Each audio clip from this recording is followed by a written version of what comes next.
Hi, I'm John Paul Martin, the Warning Coordination Meteorologist with NOAA's National Weather Service in Bismarck, encouraging you to attend skywarn spotting in your community when the National Weather Service comes out for that, or viewing severe weather safety online at National Weather Service website, or through videos like this. National Weather Service website, www.weather.gov. To get down into your basement. All right. So that's base reflectivity. That's severe. Any questions so far? Yeah. This happens a lot. Say you issue a warning for Berlin County, and then I'll look on the TV, Right. the radar. Then I'll see it's only in northern Berlin. So then I'll say, well, it's not for us. Right. That's right. Okay. Here's how that works. Years ago, we used to issue our warnings by county. So if there's a severe thunderstorm or a tornado in Burley County, I would say tornado warning for Burley County. And technically, the whole county is in it. Now, that's not good, right? Because if there's a tornado along Interstate 94, 30 miles east of Bismarck, and it's moving east, there's no reason for people in Bismarck to get into their basement, right? So now we draw a box. We draw a polygon around who's at risk. And we used to also say Eastern Burley County, but now we actually send a picture out. We'll talk about this coming up. And so you can see, am I in the box or am I not in the box? So we'll say Southeast Burley County. Now it's tough when you say Central Burley County, because do you mean Central Burley County this way, or do you mean Central Burley County this way? That's tough. I'm trying to explain to somebody. East Central Burley County. What does that mean? Well, here's Eastern Burley County, and here's the central part. So it'd be like south of Wing and north of like Sterling, or something like that, somewhere in there. So that's a tough one. But yeah, the best thing is, listen, hopefully they tell you what, and hopefully in the warning we'll list towns. This town, this town, this town. Problem in North Dakota is sometimes there's no town in the path. So we say rural areas. Well, who does that know? Rural areas. What do you mean by that? Well, there's no town in the path, so what am I going to do? All right, good question. We'll talk a lot more about radar coming up here. So, flash flooding. Flash flooding is a flood real quick in a flash.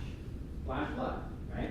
What's happened in Fargo and up along the Source River is not a flash flood. That's been building up. Snow all winter, now that it's melting and we've got a flood.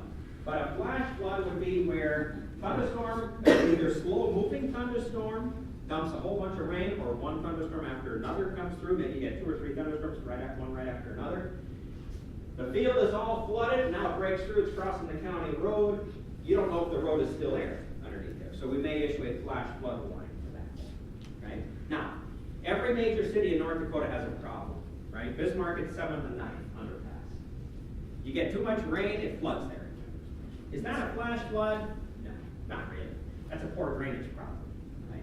Dickinson, where Highway 22 goes under the railroad track. Every time it rains hard, floods there. Is that a flash flood? Well, not really.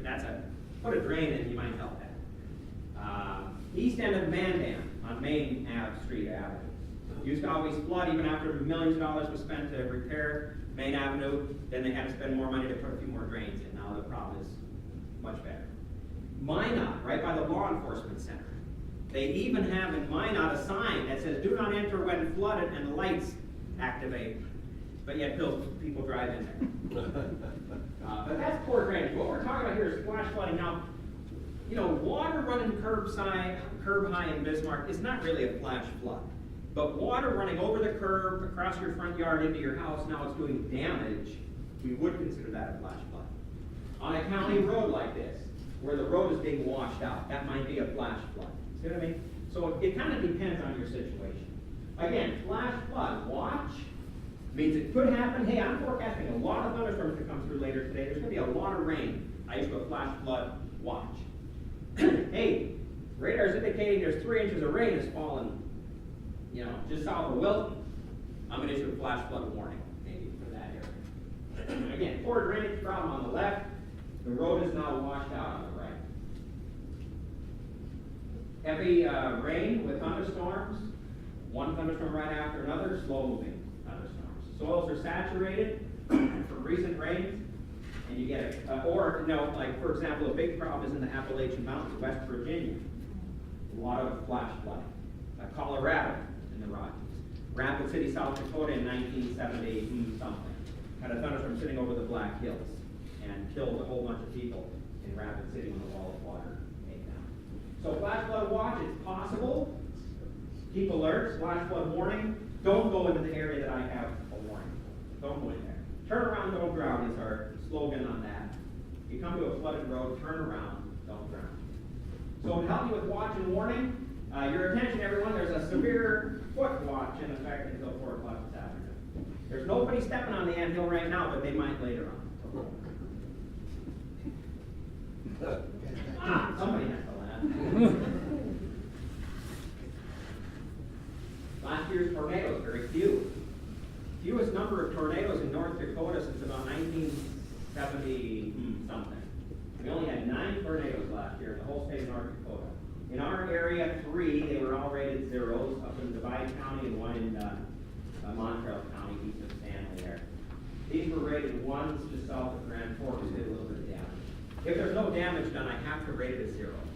I have to rate it as 0 if there's no damage done. And I know for farmers and ranchers, damage, my wheat field is, my corn is torn out and so on.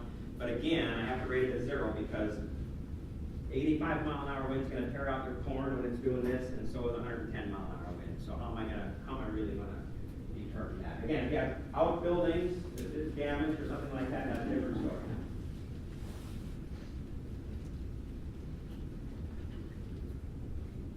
What's been it like?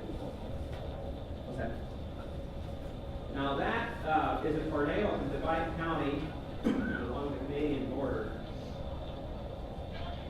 May 22nd. A lot of dirt, picking up a lot of dirt. Must be over a farmer's field there.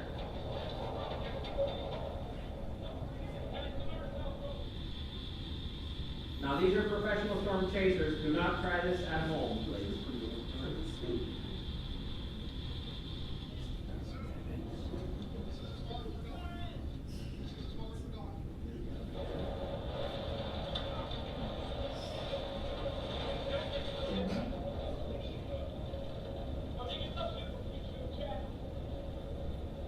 More and more of these chasers coming up in North Dakota. They never realize just how dramatic our tornadoes can be, even though, most of the time they don't, well, I gotta be careful what I say. A lot of times they don't hit anything because chances of hitting a town is not as great when you have so much space between towns, right?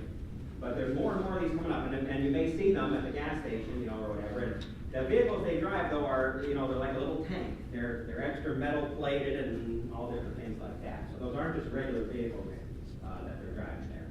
Last year, severe wind reports. Here's the high wind reports we have from across the area. Fewer than we normally get. Usually we get about 150 reports of high wind. And last year only about 85. Highest wind speed on here, let's see, 93 miles an hour estimated. Actually, I think that was measured at the Minot Air Force Base. I think that was measured on June 9th. Linton, it seems like every year now recently, I don't know why this is, but Linton is getting high wind events higher than just 60 or 70 miles an hour. They're getting the real high, in the 80s almost every year, and they're getting problems. They have problems with the fire department roof, I believe, was part of that torn off either last year or the year before. Here's the reports. Of course, the more populated areas, you're getting more reports. Look around Bismarck there. And where you have a town, chances are somebody's there, they experience it, they're going to call it in. So there's the wind reports. Here's Man last year on August, is that 1st? Damage to a camper. Hail reports from last year, about 180 reports. That's a little low. Usually we get 200 or so reports of large hail. The largest was just west of Williston, the size of a baseball, 2.75-inch diameter on July 21st.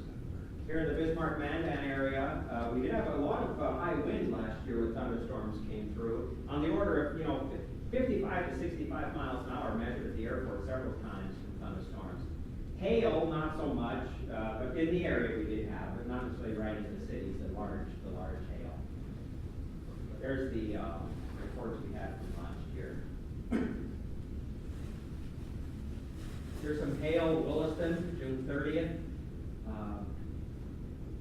That's a picture of one, so we started the 1 inch mark. Gotta be careful with this. I had a person call me one time and said, and it wasn't this picture, but I'll use this as an example. The hail was 2 1/4 inches in diameter. 2 1/4 inches in diameter. And I said, oh, do you have a picture? Yeah, it sent me the picture. And then this was the picture. Now this isn't, I'm just using this as an example, but this really happened. So they said, yes, he 2 1/4 inches in diameter. Thank you for watching. Continued in part 5. Videographed by Matthew Kronberger.